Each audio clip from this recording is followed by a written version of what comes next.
to connect small businesses to operating capital. The Small Business Capital Access Program will lower the cost of Washington State Small Business Flex Fund loans by paying down 25% of the loan principal. Eligible small businesses can borrow up to $150,000 with a 4% interest rate to cover expenses like payroll, rent, utilities, and supplies. The beat of the Fox with nastiness is back on K-Fox Night Beat. Yo, what's the deal? It's the legendary Hall of Fame DJ Mixmaster Ice from UTFO. What's up? Who you thought this is? This is Sir Mix-a-Lot. And this is Terry Lewis. And I'm Grand Mixer GMS. What's up, y'all? This is DJ Third Degree. This is JJ Hudson from the High Children family. Sunday nights from 9 p.m. to 11 p.m. Pacific Standard Time. It's K-Fox Night Beat with DJ Nastiness. Bringing back the memories. Bringing back the memories. Bringing Seattle's hottest music. Bringing Seattle's hottest music. Rainier Avenue Radio.world. That's my noise. Hey, would you like to see when your favorite Rainier Avenue Radio show comes on? Check out our show schedule, updated weekly at rainieravenue.world.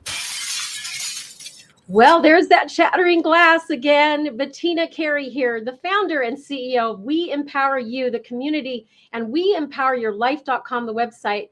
And we're live on Rainier Avenue Radio, where we're going to shatter glass ceilings right down to the floor. So if you've been looking for a way to shatter yours, you've come to the right place. Our next guest says, feel like you're doing everything possible in your business, but still not seeing the revenue results that you'd like to see? It's time to learn how to translate all that networking, speaking, and writing into dollars so that you can do what you love and have a full bank account. With me today is business coach and founder of Revenue Breakthrough, Monica Shah, a 7-figure business owner who teaches women business owners how to double, even triple their incomes. Her mission is to get more money into the hands of women she believes will actually change the world. This is, of course, as you know, near and dear to my heart. Today, we're going to be talking about how to attract more money, save more money, and finally stop worrying about money. Welcome, Monica. It's great to have you here today. Hi, I'm so excited to be here. How fantastic.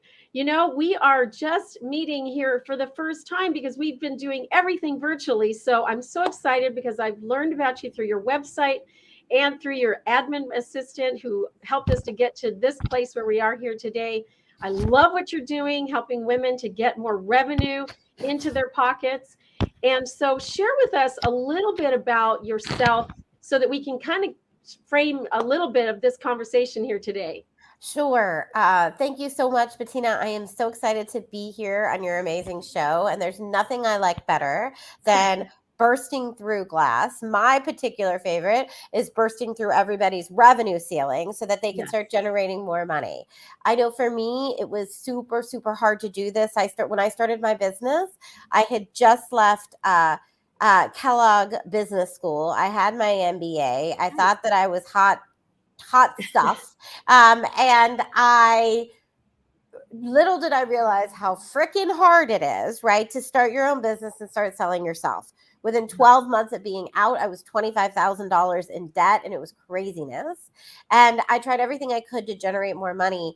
And, you know, everything from like selling things on eBay to doing focus groups to, you know, trying to figure out my business. And there was a particular week where I rented my apartment out for 7 days in a row on Airbnb.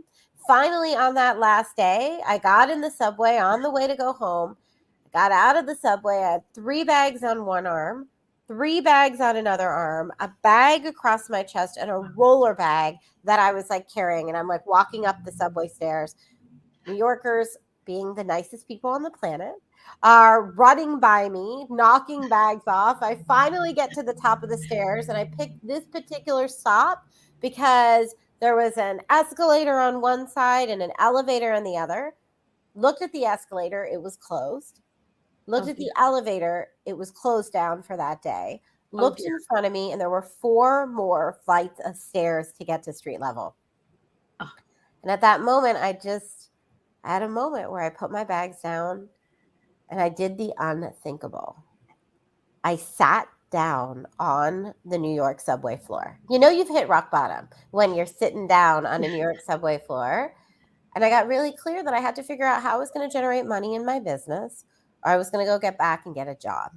And I gave myself a year to figure it out. And what I realized is that I was doing everything backwards in my business, working twice as hard as I needed to be, making half as much money as I could be. And I was doing it because I wasn't focusing on the activities that generated revenue. And I wasn't shifting my mindset around money. So I was still really scared to generate money, to ask for money, to look at my numbers. And all of that was leading to me just doing everything under the sun, except doing those things that were going to generate money the fastest. And when I was finally able to figure it out, it changed everything. I paid off that $25,000 in debt in a year. I put $12,000 of savings into the bank that year, and I doubled or tripled my revenue ever since. In 2013, we crossed 7 figures, and we've been a 7-figure plus company ever since. And now my mission on the planet is to make other women millionaires, to be able to put money into the hands of women everywhere, because I believe when we put enough money into the hands of the right women, this world will look like a different place. And you are already speaking started. my language. Oh, you are speaking my language. I have to say, I'm so glad that we're finally personally meeting here. And, you know, it's all about that mindset, right? What goes on is relevant these days, right?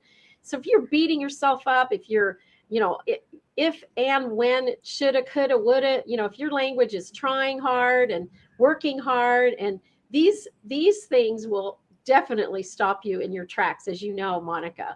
Yeah. So give us the lay of the land for how did you literally go from sitting on the subway floor to a year later having money in the bank and paying off debt and attracting more money and scaling to the point where you hit a 7-figure business. I mean, that right there is a story unto itself, right? Yeah, totally. You know, obviously I can't express everything that I did, but I do want to narrow in on a couple tools that really, really helped me and have helped thousands of my clients. And the first is understanding that there are really 5 steps to making money. Really 5. The first is really shifting your relationship with money so that you can start looking at it in a way that isn't scary. And when you start interacting with your numbers, you will attract more of it. The second is focusing on revenue generating activities over doing admin work and other work in your business. The third is making sure that you have a dynamic plan that you are updating regularly. The fourth is focusing on tracking your numbers. And the fifth is making sure that you are rinsing and repeating in your business so that you're doing the activities that are going to actually consistently and continuously generate money for you versus being a victim to shiny penny syndrome, right? And kind of doing a new thing every single day. So yes, honing in right on that second step, focusing on revenue generating activities, and then the third step around tracking. One of the most important things to realize is that the only way to increase the money in your bank account, is to ask for money. And I don't mean ask for money from your dad or your neighbor. I mean, ask for money in the form of a sales conversation. And for so many of us, we deprioritize sales conversations under things like fixing our websites or doing our brochures or doing our pamphlets. So one tool that I can give you is what I call the money magnet tool. And the reason I call this a money magnet is because at my live events, I actually give this tool out in the form of a magnet. But it also is a great tool to have you start becoming a money magnet. So every day in the morning before noon, most of us as entrepreneurs will wake up and look at a to-do list. And on that to-do list is 17 different items. What I want you to do is take the 3 items that are revenue generating activities and move them to a separate list, separate piece of paper. That is the only piece of paper that you are looking at. And then your job is to get those 3 actions done before noon every single day. Now, you might then ask, well, what are the revenue generating actions? And I will give you some support around that. Fundamentally, the number one revenue generating action is a sales conversation. So any follow-up or interest in people talking to you should be your number one priority every single day. Yeah. Also, reach outs. Also, activities that lead to sales conversations are also revenue generating activities or your number one priority. And my favorite activity for leading to sales conversations is speaking. So speaking in front of groups, speaking on various stages, virtually, in person, speaking. Because when people get to hear you, they will fall in love with you. So anything that you can do that is going to generate more speaking events and more visibility should be on your 3 RGAs, revenue generating activities, that you're doing each morning. I love this. And, I follow a very similar formula for generating revenue each and every day, including setting a goal for revenue. And one of the things I've noticed over the years is that folks don't ask for the sale. Yeah. They will sit there and talk and talk and talk to me. And I'm like, I'm ready to buy. And they're like, what? And I'm like, yeah, I'm ready to buy. In fact, I already went ahead behind the scenes and paid for the services while you kept talking to me. Totally. When I was back in the day doing some sales and had been trained in the sales, it was like, shut the up. Like there comes a time when you need to just stop talking and ask for the business. And when you ask for the business, that's when people go like, oh, I never thought about that. Yes, you're right. I need to do this right now. Yeah. And so this is another, get your three asks done every single day, and you're going to see your revenues going up and up and up. And I love that idea to just get it done by noon, right? Yeah. And, like recently I started waking up earlier than usual at around 6 o'clock in the morning. And I have a mantra, and it goes like this. It's like, sleep is overrated. Get out of bed. Sleep is overrated. Get out of bed. So now, instead of waiting until 9 or, somewhere in that range to start calling people, I'll start calling people on the East Coast at 7 o'clock in the morning, totally. 8 o'clock in the morning. And, it may not be that early here, but it's like, oh, this is really great. Totally. So I have to say, you put the nail right on the head of the hammer right on the nail here for me. And then, this 5-step model that you have is just one of the areas that you cover in your revenue business. And you are, of course, you said thousands of people have taken your training and your coaching. And so give us a little bit of an example of a story of someone who may have benefited. I know I went to your website and I saw that there's Britta Gudmundson, who's a health coach that you helped, and several others. So just think of somebody that you might share with us about their success. Totally. So one of my clients, Fran Watson, came to us. And what was interesting about Fran, like so many women, is that she was the main and primary caretaker in her family for a really long time. So she had kind of a side business and sort of side hustles, but ultimately she was taking care of the family. And then during the pandemic, her husband lost his job. So suddenly she became the primary business owner and primary breadwinner of the family. And so when she came to us, she had not made more than $15,000 a year ever, and years that were less than that. And what happened was she was offering services that were really fragmented. So she was offering ways in which to be able to lean into your feminine and ask for what you want from a feminine perspective. And she was doing sort of a workshop here and a workshop there. And what we did was we helped her to create a full 6-month program that she could enroll people in. And she ended up enrolling people in the 6-month program, charging $3,000 per program. And within the first 3 months of the first year that she worked with us, which was last year, she had made $15,000 in the quarter. and ended up making $70,000 for the year. And it was Nice. because she got clear on a specific problem that she was solving and a program that she could offer to solve that problem. She ended up getting really clear that her niche, her target market, and her problem was going to be helping professional women find meaningful work in the world that was aligned with their soul. And so that's what she's doing. And it's been really wonderful to watch her grow. And she's just one of many who got clarity. And when they got clarity, everything shifted.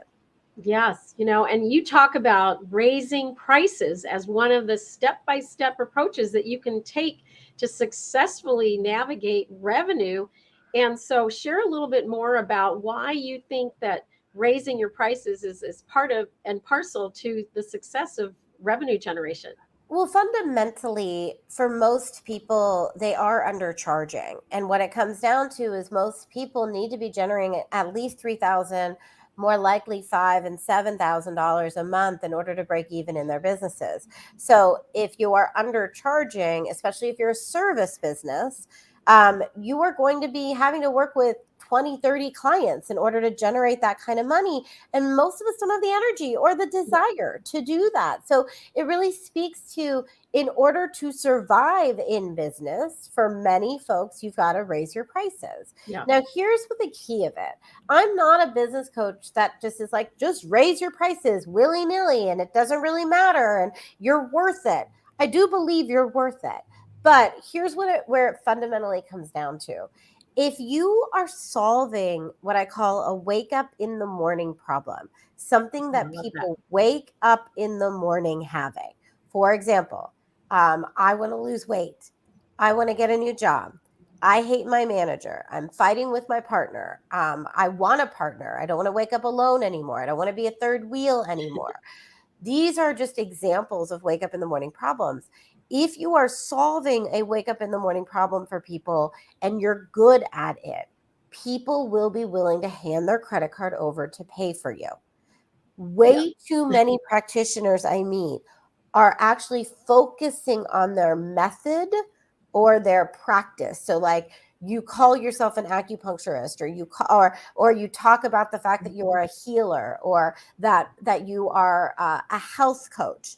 Those are all really good modalities of what you do. But if you're not actually focusing in on what wake up in the morning problem do you help people with, people aren't going to see your value. So then it doesn't matter what you charge, you will not get it. But when you're really clear about your wake up in the morning problem, and then on top of that, you get very good at solving that particular wake up in the morning problem, then the sky is the limit for how much people will charge you for it. Yes, and understanding your value. I love that concept of wake up in the morning problem. That is so cool. I've never heard of that before. It's funny. I was on Instagram the other day and somebody connected with me and he was like, Monica, he collects reptiles. I know this sounds random, but stay with me. Like snakes and other reptiles, right? That's his love.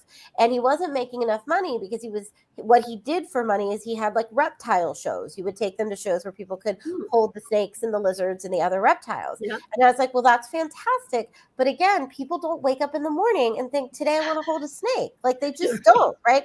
And I was like, so how can we use your reptiles and your animals to help people solve a wake up in the morning problem? And I said, well, one of the wake up in the morning problems is that people wake up in the morning terrified of things, of life, or of holding a snake, for example, or of doing things that they're scared of. So what if your program was about helping people to overcome their fears, like fears of growth, fears of getting bigger, and you did that through helping them, through using the animals to help them overcome a smaller fear so that they could overcome a bigger fear? What if your whole program was about becoming fearless and courageous and going after what you wanted in life and using the animals as a way to help people do that? And it was like interesting. He got off the phone with me. This was just on Sunday that I was talking to him. And by Tuesday, he had his first client who was paying him $3,000, right? It's all about focusing in on how are you helping people with their really basic needs. Yes, and if you're not doing that, you also believe that your relationship with money is much like a game, and that life is a game after all, right? So playing and winning hard, so to speak. So what can you suggest on how someone can change their relationship with money? Because money, can come with a lot of history, a lot of shame, a lot of doubt. Women in particular, because this is your audience as it is mostly mine, they might have some issues around having not necessarily handled money, or maybe society has gifted them the doubt that they even have Absolutely. confidence to handle I money. think first of all, it's to recognize that you have it, because in a lot of cases, women who come to me don't realize that they've got stuff with money. So I think that's the first space, is to understand that if you are someone out there who hates doing sales conversations, or you hate the idea of asking for money or raising your prices, like that whole conversation that we just had made you cringe a little bit, or you don't look at your numbers, you don't look at how much is in the bank. So like tax season comes up and you're freaking out. Or you're somebody that doesn't send your invoices out on time, or you're always bartering or giving people discounts, or you're struggling to make ends meet. All of those have one thing in common, and that is that there's probably an underlying issue with money. And that issue with money is what I call a money voice. And it is a voice in your head that is telling you something like, I'm not allowed to have money, or money isn't spiritual, or if I have too much money, I'm going to lose love in my life, or money should just be taken care of for me. I don't even know why I have to think about this. It should just be here. Or I don't need to worry about money because my prince is coming someday to save me. And then I won't have to do this anymore. Those are all money voices. And they come from your, what I call your family, where you grew up. Between the ages of 0 to 7, we are like sponges. And so everything that we heard, everything that we experienced, and everything that we saw about money became part of our subconscious habits and values and how we perceive money. So one way to start to get at what are my money voices is to start asking the question, what did my parents say about money? Right? What did I hear about money growing up, and what were my money experiences? And in fact, we have a whole event around this. It's called the Master Your Money event. You can check it out at masteryourmoneyevent.com. In the entire first day, we go really deep into looking at money voices, answering these questions so that you can really start to see, where did my beliefs start? And what's so interesting is how many people are literally like so surprised when they do this work, because they start to realize, oh, it's not that I'm a bad human being, or that I'm not disciplined, or that I'm even bad at business. It's just that my whole life I've been told that I shouldn't have money, or that I shouldn't look at it. And so now that, and now once you release those beliefs, you would not believe how much easier doing business is. Yes, absolutely. And money, become a money magnet, right? I love that. So now another area, we've talked a little bit about money from a lot of perspectives, but there's procrastination also, and behaviors and habits that need to be replaced with better habits. And you have a free gift that you're going to be offering folks here. So tell everybody that's listening and watching how they can get a hold of you for this nice free gift, and describe it a little bit for us. Yeah, totally. Fundamentally, I think what so many women entrepreneurs struggle with is sort of like the day-to-day, right? Like, I know what I'm supposed to be doing, but I'm not doing it. I have my to-do list, but I don't get it all done, or I don't even get to half of it. And that can be so frustrating, because you end each day feeling disappointed and like you failed. And then you start each day feeling overwhelmed. I call it the overwhelmed disappointment cycle. And ultimately, what is most important here is that we end that cycle. So I've created a guide. It is called How to Stop Procrastination, Eliminate Resistance, and Get Your Most Important Tasks Done Quickly. Right. And what I do in that is I've cherry picked my best strategies to help you get work done tomorrow. I'm going to be teaching you my flow method, which is an amazing way to be able to move through work quickly. And the URL for you to go pick up that free gift is revenuebreakthrough.com/stop-procrastination. revenuebreakthrough.com/stop-procrastination. It's a report that literally thousands of people have written me about and said, oh my gosh, this helped me so much. Because if we can just get to a point where we can get our stuff done, how much happier would we all be at the end of every day? And that is my first goal with all of you. Yes, absolutely. What are your final thoughts here for today that you could leave for us? Fundamentally, I want to say that business is what I call the great equalizer. You don't have to have an MBA. You don't have to be good at sales. You don't have to know what you're doing to actually generate great money in business. It's why I love it so much. What you need to have, Gordon Ramsay is a famous chef, and he was asked, what do you look for when you're looking for a really good chef? And I thought he was going to say like how they make eggs or, how they cook things in their pans. But what he said was what their taste was. Can they distinguish between what tastes good and what doesn't? What I loved about that is it's about receiving. If they have good taste, then they can learn everything else. And I think the same is true in business. If you are willing to know what you want and what excellence looks like for you and the kind of impact that you can create in the world, then you can learn everything else. You can learn how to sell, you can learn how to market, you can learn how to manage your time, you can learn how to manage team. It's all about just knowing what you want and then being willing to learn the skills to get there. Thank you so much for joining us here today. It's been so much fun to have you. And of course, you're going to be a speaker at the We Empower You Global Virtual Summit on June the 8th remotely. And I'm so excited to welcome you to that stage. For those of you who are out there watching and are listening, you're going to want to go to weempoweryourlife.com, click on the Summit Ticket tab and get your free ticket. RSVP is required to get your admission into this wonderful event. Monica, great to have you here on Rainier Avenue Radio and Shattering the Glass Ceiling. Our next show is the Women's Empowerment Radio that's coming up. Thanks, everybody, for watching and listening. And we'll be right back on Thursday next week, 1:30 p.m. Pacific Standard Time.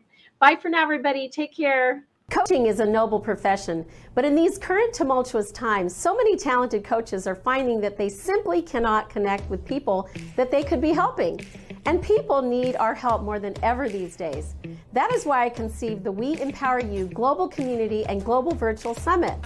I'm Bettina, Carey, and I'm inviting you to join with some of the world's leading empowerment coaches, trainers, authors, mentors, and thought leaders for our upcoming We Empower You Global Virtual Summit.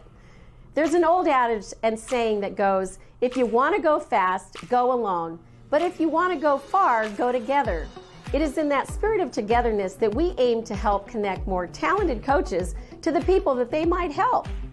Join us for free and share your knowledge in this Find Wealth by Giving endeavor. And there isn't a hidden fee or big sales pitch at the end. You will be shoulder to shoulder with some of the world's best thought leaders, newsmakers, and game changers. And you will see for yourself exactly what the We Empower You global community and membership is all about. It's a blend of altruism and business, to be sure. This endeavor is audacious, and we hope to plant seeds that take deep roots. So we need you. If you have a goal of helping others reach and achieve that next rung, if your work aids in lifting people out of self-limiting beliefs, if you're ready to fix the world one client at a time, or spread your message to the masses, you're welcome to join us for our We Empower You Global Summit. Tickets are free, but RSVP is required. Scan the QR code if you're watching on TV, or go to our website at weempoweryourlife.com and click on the Summit Tickets tab to get more information and to claim your free Zoom admission ticket. We empower you. Together we will go far.